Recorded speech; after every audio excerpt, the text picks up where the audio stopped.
Assalamualaikum warahmatullahi wabarakatuh.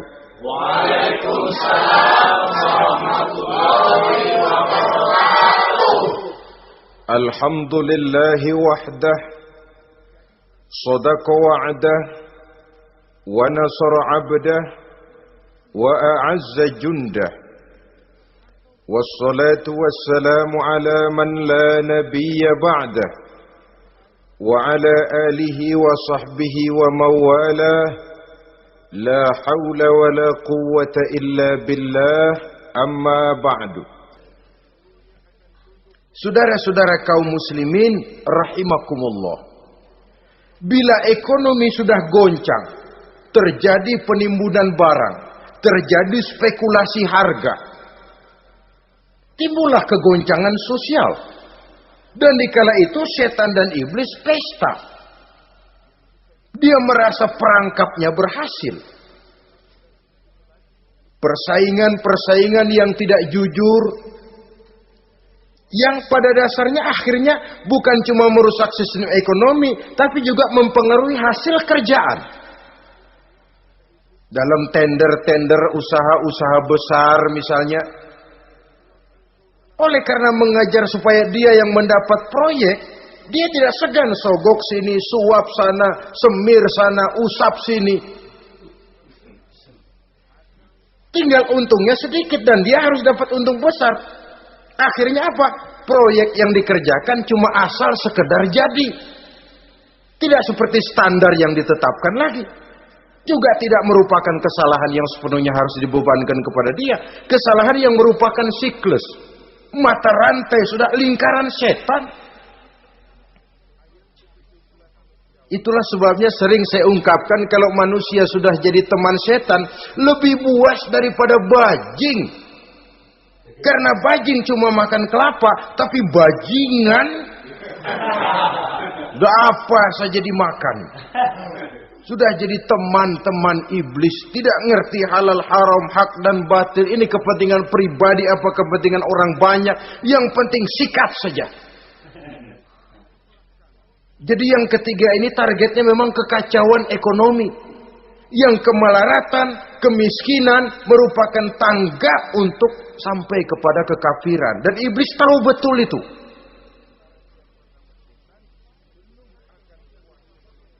Lain misalnya contoh yang diberikan oleh Rasul. Rasul kan pernah dagang di kala remaja itu. Membawa dagangannya Siti Khadijah. Kain. Beliau dagang kain. Berapa kain ini? Oh, kalau ini saya ambil dari Ibu Khadijah 25 rupiah. Saudara mau beli saya berapa terserah, asal saya ada untungnya. Dan kalau modalnya 25, betul-betul beliau bilang 25. Jujur. Kita kan enggak, udah bohong campur sumpah lagi.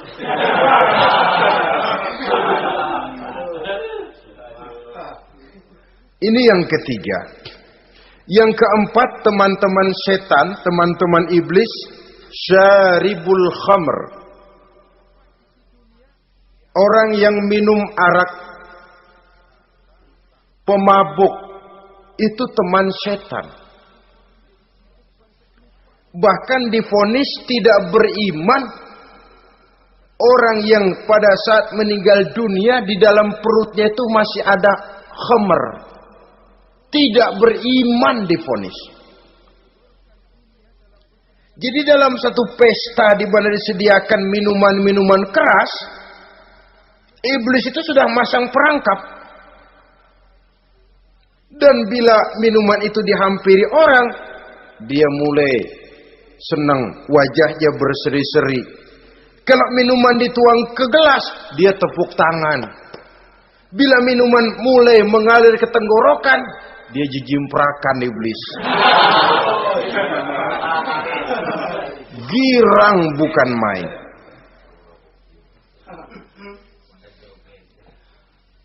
Saudara-saudara kaum muslimin rahimakumullah. Kenapa pemabuk merupakan teman setan? Karena dalam keadaan mabuk, orang kehilangan daya kontrol. Perbuatannya nyaris tidak terkontrol lagi. tidak ada rahasia, tidak ada harga diri, tidak ada sifat memelihara, dan itu ciri-ciri daripada iblis.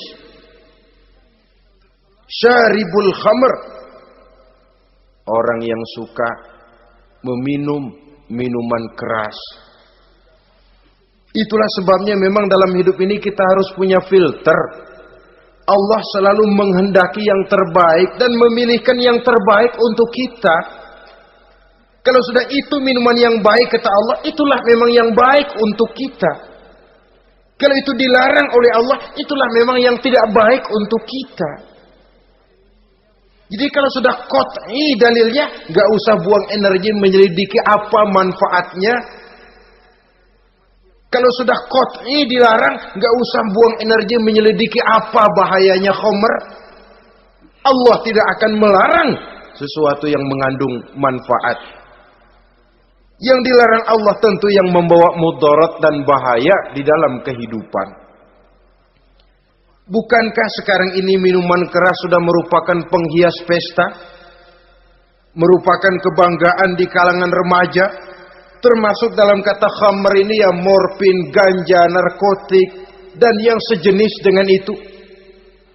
Orang sudah merasa bangga kalau sudah fly to the sky, membumbung ke angkasa, katanya dunia ini luas, lupa segala macam persoalan. Tapi sampai kapan? Sampai kapan orang merasa membumbung? Sampai kapan orang merasa bisa meninggalkan segala persoalan? Sampai mabuknya selesai. Ya kalau gitu mabuk aja terus. Lalu apa artinya kehidupan ini?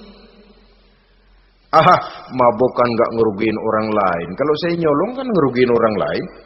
Kalau saya korupsi ngerugiin orang lain. Kalau saya zina jelas ada orang lain yang dirugikan. Tapi minum khamar, siapa yang rugi? Uang-uang saya. Saya beli dengan uang saya. Yang minum pun saya. Siapa yang rugi? Saudara, ini pemikiran sepihak namanya. Pertama jelas merugikan diri sendiri. Kesehatan terganggu, pertumbuhan IQ, ya, daya pikir jadi jumud bin beku. Tidak ada idealisme ke arah depan. Yang ada ya, yang dipikirkan ya, yang di depan hidungnya saja. Dan konon itu pada mulanya memang orang kan sifatnya cuma ingin tahu. Nyobain, ketagihan. Ya kalau orang tuanya masuk golongan have, mampu. Ya, kalau orang tuanya termasuk ekonomi lemah. Sedangkan kecanduan hal yang tidak bisa ditangguhkan. Orang yang sudah kecanduan minuman keras, sekali dia tidak minum, sudah bukan main rasanya. Orang yang sudah biasa minum ganja, morfin, narkotik, satu kali dia tidak bertemu itu, sudah nggak keruan rasa. Orang tuanya tidak mampu, kenapa lalu nggak ngelamun yang negatif? Ya kalau dia keluarga have, orang tuanya masih ngelarang, dia bisa jual hal lain di rumahnya yang ada harganya. Tip deka itu, video kah itu, mobil kah digade dulu. Kalau di kampung, anak-anak muda yang menengah ke bawah, kenapa enggak ayam orang disamber?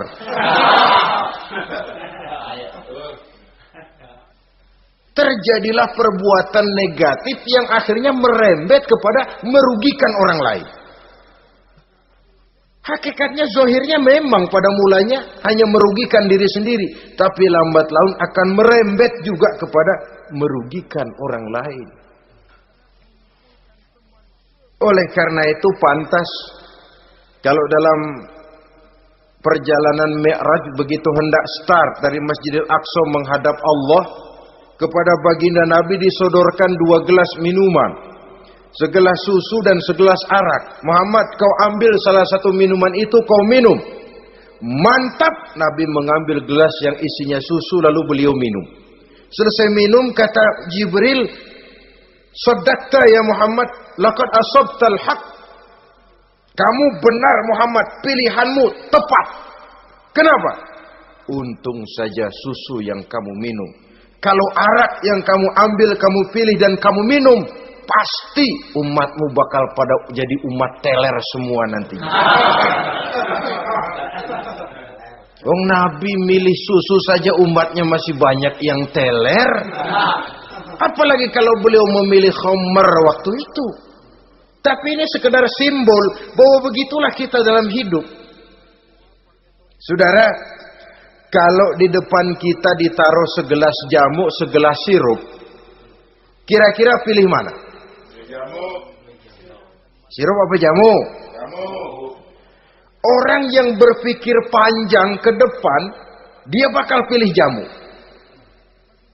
Memang pahit, getir, nggak enak, tapi besok pagi badan enteng, kerja semangat, berpikir cerdas, gairah ada.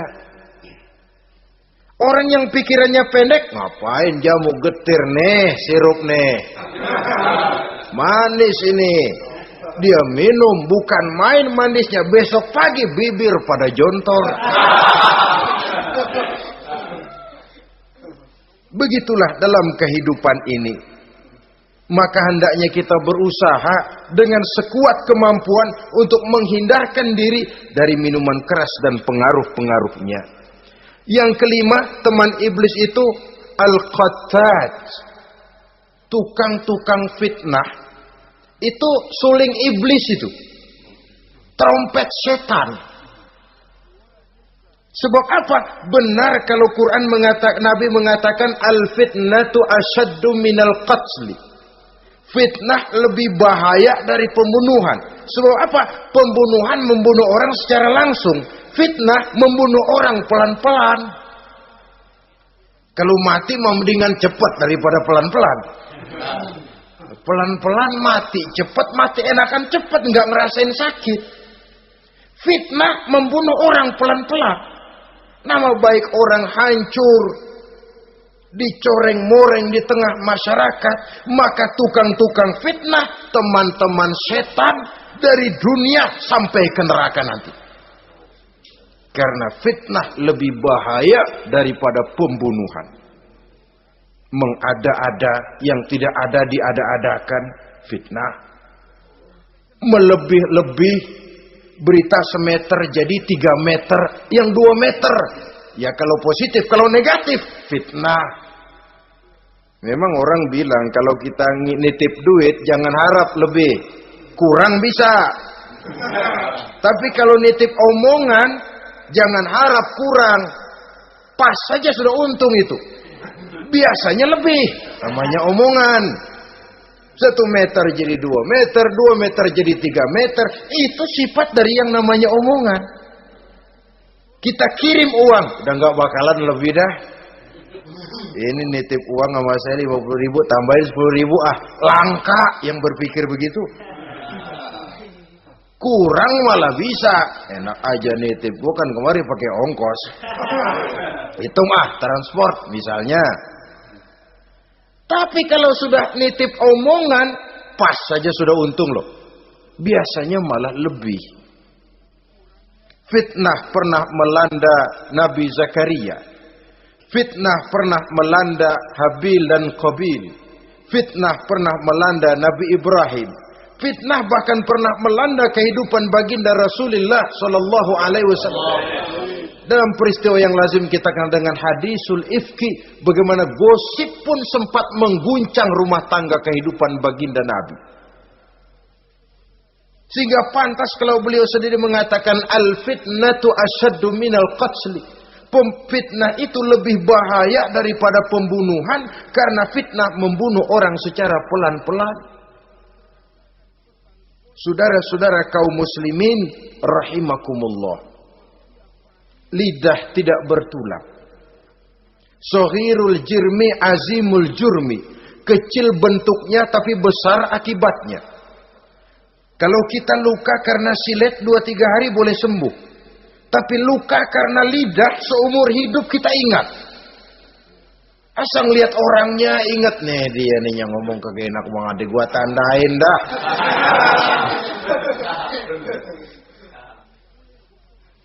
Itulah sebabnya pepatah bilang salamatul insan fi hifzil lisan. Orang akan selamat jikalau dia pandai menjaga lidahnya. Saudara-saudara kaum muslimin, yang keenam, Teman setan sahibur riya, orang yang riya, beramal cuma to show only, supaya ingin dipuji orang, ingin dilihat orang, riya namanya. Tidak ada ikhlas. Sebab kata Imam Ghazali, an-nasu kulluhum niyamun illal alimun, wal alimuna an-nasu kulluhum mauta illal alimun, wal alimuna niyamun illal amilun, wal amiluna mughtarruna ilal mukhlisun. Manusia itu pada hakikatnya mati kecuali orang alim. Orang alim sekalipun hidup hakikatnya adalah tidur kecuali orang yang mengamalkan ilmunya. Dan orang yang mengamalkan ilmunya banyak yang tertipu kecuali orang yang ikhlas. Tepat ini fatwa Imam Ghazali. Manusia hakikatnya tidur kecuali orang yang alim. Orang yang alim walaupun hidup tapi tidur. Hidup tidur, ya nggak bisa berbuat banyak kecuali orang yang mengamalkan ilmunya. Dan orang yang mengamalkan ilmunya banyak yang tertipu kecuali yang ikhlas. Jadi kalau amal itu adalah jasad, ikhlas itu adalah ruh. Amal tanpa ikhlas patung. Patung tidak bisa berkembang, tidak bisa berbuat banyak, namanya patung. Itu amal tanpa ikhlas. Ini termasuk penyakit batin toh, ikhlas, riya, ujub, sum'ah, penyakit kepengen didengar orang, penyakit kepengen dilihat orang. Wah, kalau sembayangnya dilihat orang mantap betul, kayak besok mau mati. Tapi kalau sudah sembahyang nggak dilihat orang, wah kilat khusus, cepat bukan main. Ria. Ini yang menghancurkan amal ini nggak terasa. Sifat kita sendiri, ria ini menggeragoti amal, sebagaimana api menggeragoti kayu bakar. Yang ketujuh, teman setan akilu malil yatim, orang yang memakan harta anak yatim. Itu setan senang betul itu. Dia bisikan, nah kau kan ngurus anak yatim. Kau sudah menanamkan budi kepada mereka, jadi wajar kalau kau ambil bagian. Mula-mula memang dalam batas yang wajar, makin lama malah berebut sama yatimnya. Makin kesonoin, yatimnya malah nggak keduman, panitianya yang kenyang. Akilu malil yatim, orang yang memakan harta anak yatim secara zalim, ini merupakan teman setan. Sebaliknya, orang yang melindungi anak yatim, kata Nabi, seperti dua jari ini dengan aku di akhirat nanti. Dekat derajatnya dengan Rasul. Yang kedelapan, teman setan al-mutahawinu bis shalah, orang yang nganggap enteng sholat, ngenteng-ngentengin sholat. Nanti aja dah, kalau udah tua-tuaan, bayang mah gampang, saban sari ada. Kalau ini nih tinju jarang-jarang. Al-mutahawin, ngenteng-ngentengin. Pada dasarnya agama itu mudah. Jangan dipersulit, tapi juga jangan dipermudah. Agama itu tidak berat, jangan diberat-beratin, tapi juga jangan dienteng-entengin. So yang enteng kalau kita entengin, akhirnya menganggap remeh. Mulanya memang sedikit, makin lama makin banyak, makin lama makin banyak, makin bertumpuk. Apalagi kalau sadar kita sholat adalah tiang daripada agama. Bagaimana rumah akan tegak tanpa tiang yang kuat? Bagaimana agama akan tegak dalam diri seseorang kalau sholatnya dia enteng-entengi? Jangankan yang sunnah, yang wajib saja. Kadang-kadang tutup lubang gali lubang. Padahal itu merupakan tiang pokok. Rumah itu untuk kuat harus ada tiang-tiang tambahan. Yang tambahan ini ya nawafil, ya rawatib, sholat-sholat sunnah itu. Itu untuk menjaga stabilitas temperatur batin kita kepada Allah. Al-mutahawinu bis-sholah.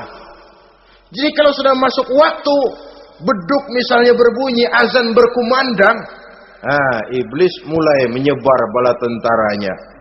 Pasukan, siap.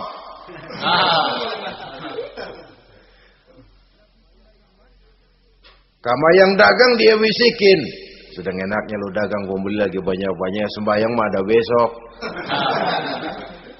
Sama yang kerja, jangan ditinggal ini kerjaan, tanggung, sembahyang masih ada besok. Saudara-saudara kaum muslimin rahimakumullah.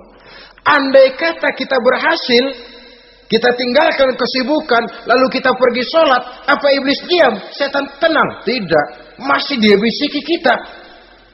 Iya, kalau mau sembahyang ya sembahyang, cuma buruan udah. Nah, yang mau belanja, yang menunggu, bukan main. Sampai rukuk kita tidak sempurna, bacaan kita semrawut, sujud kita tidak lengkap. Sholat juga, tapi disitulah masuk iblis. Atau kalau itu kita berhasil cegah, rukuk tertib, ada tumakninah, sujud bagus, iblis masuk lagi. Wah, memang sembahyang kamu mantap. Orang lain gak ada yang sembahyang kayak kamu. Yang timbul apa? Ujub. Sombong kepada diri sendiri. Begitu rapi sembahyang, lo ya pada kagak sembahyang, apaan lo? Gua nih. Itu sudah perangkap iblis. Jadi lewat segala macam cara dan jalan, kepada yang ibadahnya bagus ditanamkan rasa ujub. Kepada yang mau berusaha bagus ditanamkan sifat was-was, buru-buru. Saudara-saudara kaum muslimin, ini yang ke-8. Yang ke-9, mani'uz zakah. Orang yang enggan membayar zakat itu teman setan. Gak ada urusan sama zakat. Sayang-sayang harta dizakatin. Saudara-saudara, padahal zakat itu kata Nabi, zakku amwalakum biz zakat. Bersihkan hartamu dengan zakat. Jadi barangkali bercampur harta itu dengan sedikit yang tidak baik, bercampur dengan yang kotor. Zakat itu membersihkan yang lain. Kita misalnya dalam satu kelas punya murid 40 orang, 42 orang, ada 2 orang yang bandel, enggak ketulungan. Sudah segala macam cara kita perbaiki, enggak juga berhasil. Ini kan kalau enggak diatasi kan mempengaruhi yang teman-teman yang 40 orang. Untuk menyelamatkan yang 40 ini, enggak apa-apa yang 2 keluarin. Bikin pemecatan. Anak saudara, kami sudah tidak sanggup lagi mengajar. Dengan ini kami berhentikan dari sekolah yang kami pimpin untuk menyelamatkan teman-teman yang lebih banyak. Mengeluarkan yang 2 untuk menyelamatkan yang 40. So kalau tidak ini nanti ngerembet, yang 40 ngikut jadi ngeres. Itu juga harta. Zakat untuk membersihkan yang masih tersisa. Yang terakhir, yang ke-10, teman setan, musuh, teman iblis, man yutilul amal. Orang yang terlalu panjang angan-angan. Penghitung bintang di langit. Yang hidup cuma ngitung jikalau. Wiridannya cuma jikalau.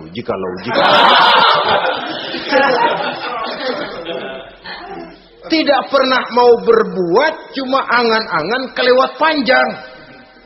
Yang ngelamun kan nggak ada sekolahan, ya siapa juga bisa ngelamun. Orang bukan tidak boleh bercita-cita, bahkan cita-cita yang mendorong kita untuk bergairah dalam kehidupan. Tapi kalau cita-cita tanpa langkah konkret, yang penting kan punya kemauan, lebihnya tawakal, nggak cukup. Pernah datang ke masjid seorang sahabat. Begitu sampai dia turun dari onta, langsung menghadap baginda Nabi. Nabi tanya, ontamu udah diikat belum? Belum ya Rasul. Kenapa? Saya tawakal kepada Allah. Tuh orang diomelin sama Nabi. Ikat dulu, habis gitu baru tawakal. Betul toh. Ikat dulu tuh onta, lebihnya baru tawakal. Kalau udah diikat masih lari juga, itu tawakal. Lah belum diikat udah tawakal. Orang yang terlalu panjang angan-angan, yang akhirnya kalau tidak merusak cara berpikirnya, akan mendorong dia kepada perbuatan yang negatif untuk mewujudkan angan-angannya itu. Macam misalnya ya, pakaian kepengen bagus, harta mau banyak, usaha ogah, kerja capek sedikit tidak mau, kepengen seperti orang-orang, lalu ngelamun.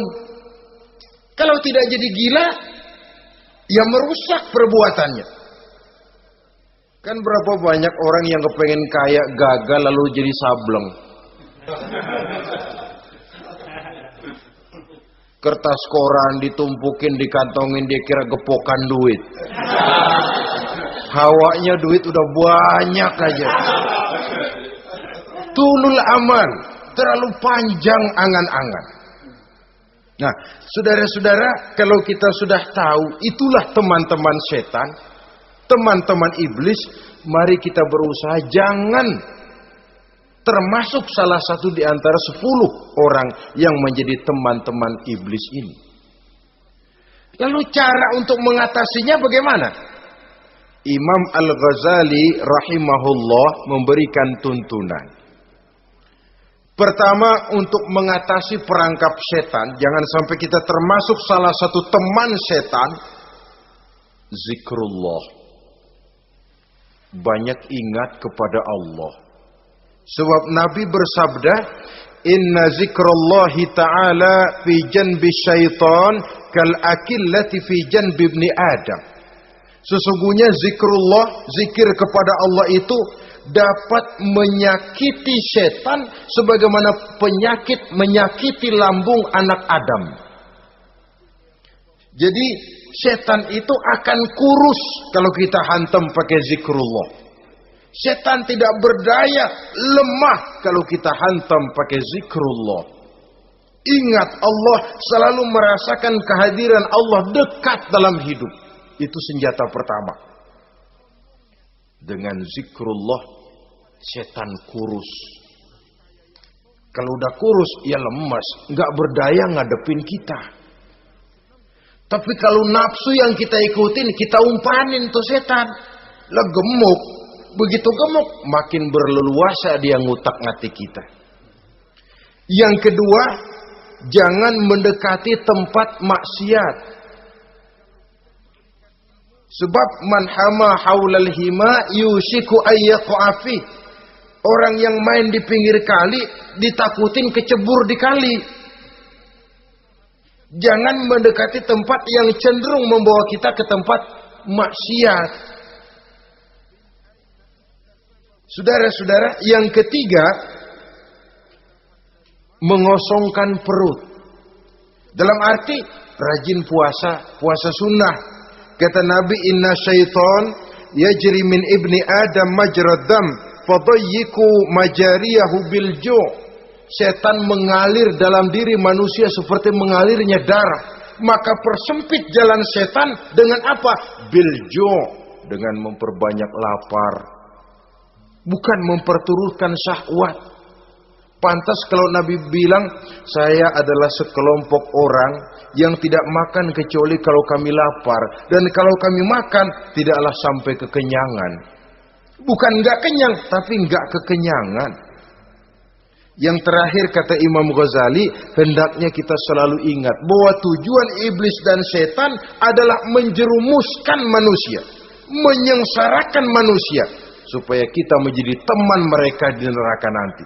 Kalau ingat itu, insya Allah kita bisa mengerem diri. Nah, inilah saja yang dapat kita sampaikan pada pertemuan kali ini. Mudah-mudahan ada manfaatnya. Terima kasih dan mohon maaf. Usikum wa nafsi bitaqwallah. Wassalamualaikum warahmatullahi wabarakatuh. Waalaikumsalam.